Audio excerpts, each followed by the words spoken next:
Hey guys and girls, this is my latest review of Unbelievable, the new Netflix miniseries, or sorry, limited. Yeah, miniseries, that's the right term. I heard it first time. So this is going to be episode 6, and I'm going to dive into it. There's only a few episodes left, including this one, so 3, including episode 6, which I will review now. And it's really building towards the finale. You can really see the case really getting into high gear in this episode, and the struggle to really, try and get the guy, and we get some really interesting stuff in the case in this particular episode. Now there is actually a really funny moment at the start of the episode, which obviously the drama has been doing along the way to give it a bit of a balance, a bit of enjoyment, and kind of, it has been very well done and very credible, and it has been welcome, as well, for such an intense drama at times, very psychologically intense. But it's with Lily, who's become quite a funny, rebellious sort of character in herself. She does stand out as being one of the more, although obviously sympathetic, but also there is naturally there comes out humour from her character. So the opening scene is that she's finally come to see Grace and Karen at the station, at headquarters, to talk more about the case and sort of give another sort of statement, that kind of thing. And I think I might have been confusing episodes, because I think it's actually this one where she sort of throws it back in their face when Grace points out that it was actually them who reopened the case, which they didn't have to do, so they're essentially on her side. But I think it might be this conversation actually where she kind of throws that back in their face. But the funny scene with her is that she goes to obviously security at the headquarters, and she literally just throws this big kitchen knife down on the desk, and they freak out basically, so they handcuff her, and she's shouting, and it gets the attention of Grace and Karen, who come running out, and they obviously see her, so that's, they sort of smooth it out. But it's just a really funny scene, because she's obviously got the weapon which the rapist attempted to sort of use on her. But it's a funny scene, because she just comes out with it bluntly and slams it on the table, and obviously security freaks out, which you can kind of understand. But yeah, it's a funny little scene to open up the episode and get you into sort of things. So there has been little moments here and there which haven't broken the drama. They've been really well handled and balanced, and you do need a mixture in any sort of good drama. So another interesting sort of episode for Grace, because her husband finally sort of gives in and does give her a file, gives her access to a file on this police officer, James Massey. And I mean, the contents of it reveal that he does have a very sinister history. He does have this history of domestic abuse and a number of offensive, and it's clear that he's a very dodgy guy. Now obviously this doesn't mean he's the rapist in question, or that he's guilty of this, but it certainly means that he is a person of interest, let's say, someone who should be considered and investigated. And he was in the area on the night of one of the incidents. I think it turns out he was in close by to at least 2 of the areas where there were rapes. So it's certainly, there's enough evidence, there's enough of a history to sort of chase this up. And I think it might have been that which maybe forced the husband's hand, maybe he had a look at the case file, and because there was sort of good reason to suspect this guy or potential there, I think that maybe tipped his hand in giving it over to Grace. Not that that's the right or the wrong decision, because obviously in the previous episode I said you can understand his point of view. You can understand he was just doing his job in not giving over the file. But in any case, that's where we are, and you know, Grace has to find a way to go about it, and essentially what she does is she goes undercover, and she goes to a bar. She goes to like this sort of sports bar where James hangs out, goes, obviously drinks after work, and she basically, you know, she does a good job of playing just a regular person and she plays on gender a bit because she pretends to be into her sports and really quite out there, and she, you know, sort of flirts with him and to try and get him on side. And it's a really well played scene, because I think you sort of think then she's achieved this, then she has gone somewhere, and the idea, as he reveals later when he turns the tables on her, is that it's a way to sort of get his DNA. And it's a really hard scene the way it turns around, because he knows that sort of thing. He says he's got people at the station and he's got eyes and ears, and so although he never comes out and admits anything, he just says, you know, you do not want to fuck with me. I've got more people in higher places than you. And then a really nasty moment where he says, you want some of my DNA, and he literally spits in her face. But you know, it's another moment where obviously it's a bit of a slap in the face. It's a bit of a hurdle and a roadblock being put up in front of our protagonist. We sort of feel, oh, she's maybe getting somewhere, this could be the guy, and obviously it could still be, but it's a hurdle that's put in place. And so for the drama to really work, we have to have this constant sense of struggles back and forth, and you know, we're building to a gradual resolution, so you need moments like that. So it's a really well played scene, but it sort of shows you, yeah, the sort of measures and the methods they're trying to use to try and crack this case.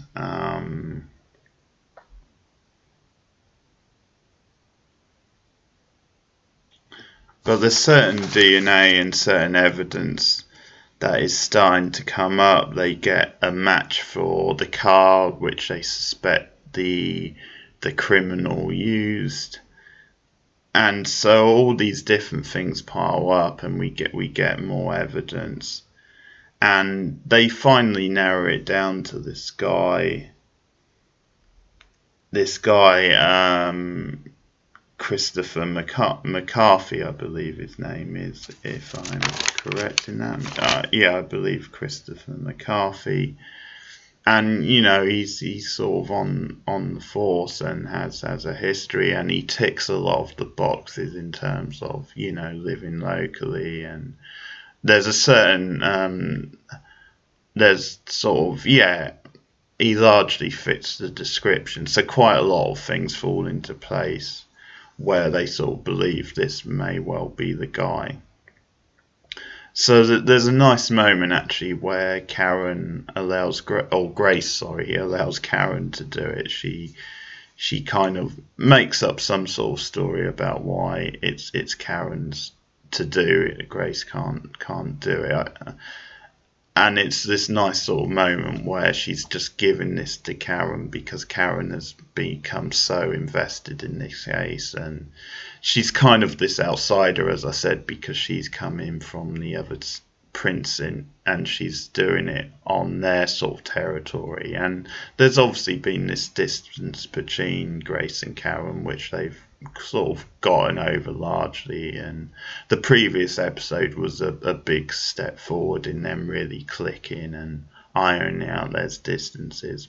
But yeah, it's these nice little touches that Grace has where she'll just do things to to give Karen back some power, to give her, I mean, she's always had power, but you know, to give her this opportunity to sort of do it, and she'll play with the rules a bit more hard and fast. She just likes to do these things to make Karen feel like empowered, if you like. So Karen goes with one of the other, it's either another FBI or a detective, to the house. So they're on a sort of a stakeout overnight, and they wait for the guy to come out the next morning or whenever, because they've seen his car. It's registered to the address, so they've seen him go into the house, and they're just waiting around and hoping he'll come out. And the plan is to eventually get some of his DNA. So the guy comes out, and he's with a girl who you assume is his girlfriend, partner, whatever you want to say, his wife potentially, but probably his girlfriend. And they follow him, to a diner. They stop in the diner, and obviously the main goal is to get some DNA, but obviously they want to track him. They want to, potentially stop him if he's off to commit another crime, which obviously he's not, because he's with his girlfriend. But so they track him to a bar, or a diner, sorry, and Karen and the other detective go inside, and they just wait. They just sit at a table, and it's another lighter little moment actually, which is well worked in, where the guy Christopher's walked away and he's left the diner, and the waitress is about to get rid of the glass that he's been drinking from, and Karen quickly runs over and says, don't touch that glass, I need that DNA, and she says it in a funny way that brings out some humour, but it's believable as well. It's a great little moment. And they get the DNA from the glass, and they think they've sort of got the guy, or at least they're going to send it to the lab and hope it produces the results they're hoping for. But then at the same time, they're doing work down the station, and there's someone else in the house that it's revealed, and Grace and another detective go to the house.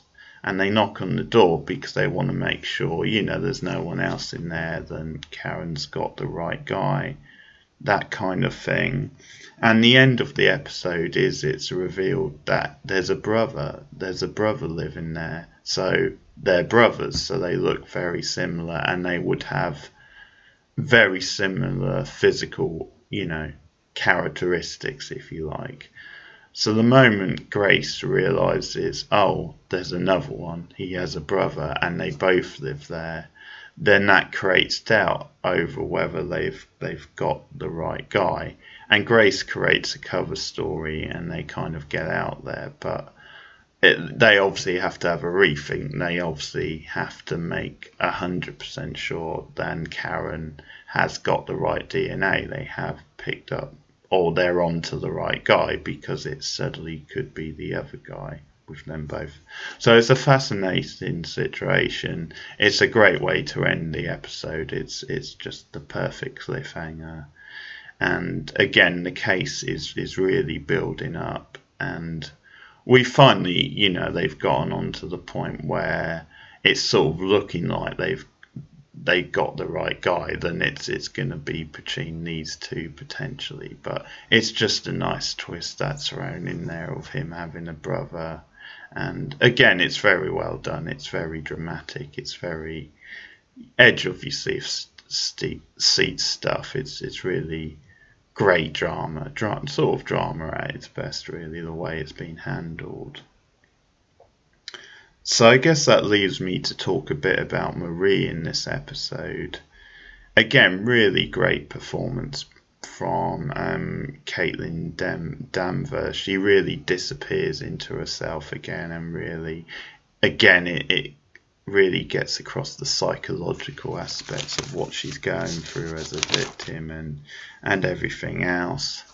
So, I mean, again, her current foster mother, the Elizabeth Marvel character, is just not being very supportive as well at all. Marie comes out to her about quitting her job, and without any understanding of what Marie's going through and the decision she made, you know, the foster mother is immediately judgmental, throwing it back in her face. And I mean, obviously, in this scene, Marie does ask for $500, and the reason for that is as part of the sort of agreement, the settlement of a case, then she needs to pay the expenses for the court, essentially, for her representation, and for also she's agreed to counselling. So she's essentially gotten off, but then she does have to have, there are certain conditions. She has to have counselling, and that's one, and she has to pay the cost, which is $500, which, you know, someone in her position isn't so simple to come by or to afford. And she's also, I mean, she's moved back in with the foster mum. That's the thing, because she had to move out of the centre, because when the thing went to trial, it just became sort of it was seen as a breach of her thing, and then they couldn't let her stay. So kind of the first scene we see with Marie in the episode is that she asks the mother if she'll lend her the $500, and that's when it becomes a bit more confrontational, or I mean, it's not confrontational, but it's when the mother, you know, sort of withdraws and becomes more judgmental when she obviously finds out about her quitting the job. But hey, considering what Marie's been going through and all the rest of it, really all she deserves is support from the foster mother and nothing else. But anyway, that's the headspace the Elizabeth Marvel character is in. Again, really well played. Elizabeth Marvel's, it's another great bit of casting, really underrated actress. She's always great.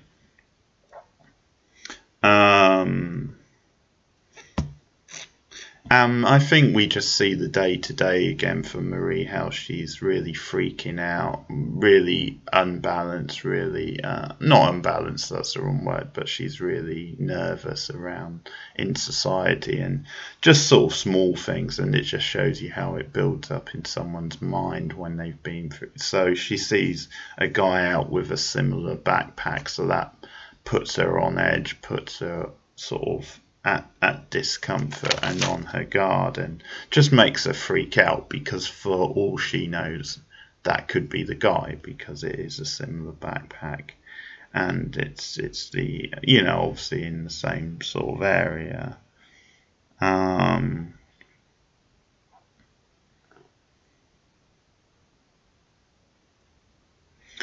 the other thing with Marie in the episode is that she is starting to go off the rails, so to let her hair down, she does.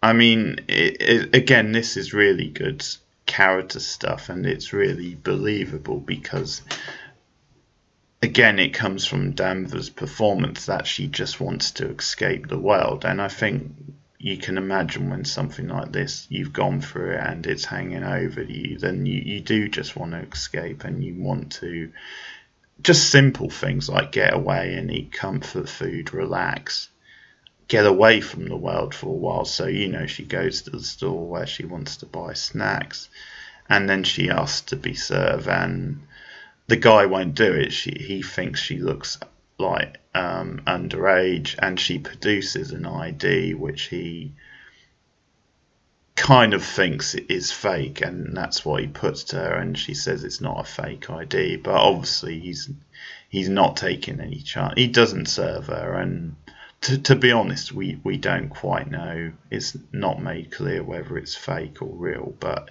he doesn't serve her. So then Marie goes outside, and this guy pulls up in the car with, like, I think his girlfriend and a couple of other people. And again, Marie's really nervous, but she asks him if he'll buy her beer because she can't get served. And the guy's being sort of jerky about it, but then the girlfriend who's in the car kind of says, don't be a jerk, buy her the beer, sort of thing.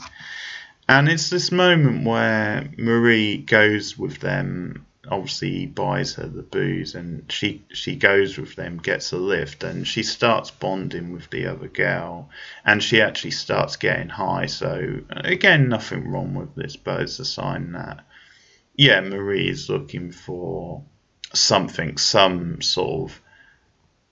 to forget what she's been through, something to escape into. And so she starts bonding a little bit with this girl. They sort of have quite a good rapport, and the guys are being a bit more jerky, and yeah, but at the same time it's just a bit of a thing. It's Marie getting high, kicking back, and she is starting to enjoy herself, but at the same time the guy is sort of making crude comments at her and being just kind of overbearing and intrusive, being quite nosy about her life and that. And so again, it's sort of one of these bittersweet scenes where Marie isn't quite sure.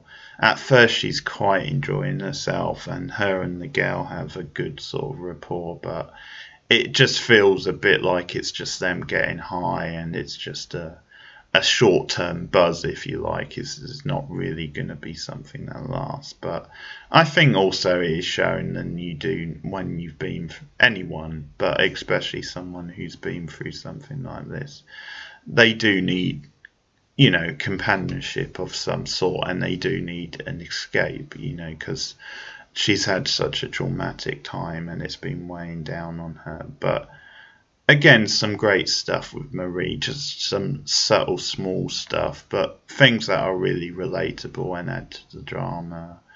And again, the two halves of the case and the two storylines that are gradually going to intersect, I feel, are really well played. So, great stuff once again. It's been really one of the best dramas of the year, I feel, and a great cliffhanger to end this episode. So I'm going to be wrapping this up very soon over the next week. I've got 2 more episodes to review, and I'll do them soon. And speaking of sort of quite current cutting edge drama, I just finished reviewing Euphoria, the HBO teen series, or the first season, so you can find reviews of that, all 8 episodes, up on the channel now if you're interested in that. And I'll be back with more Unbelievable soon, but let me know your thoughts on episode 6 in the comments. Thanks for listening. Goodbye.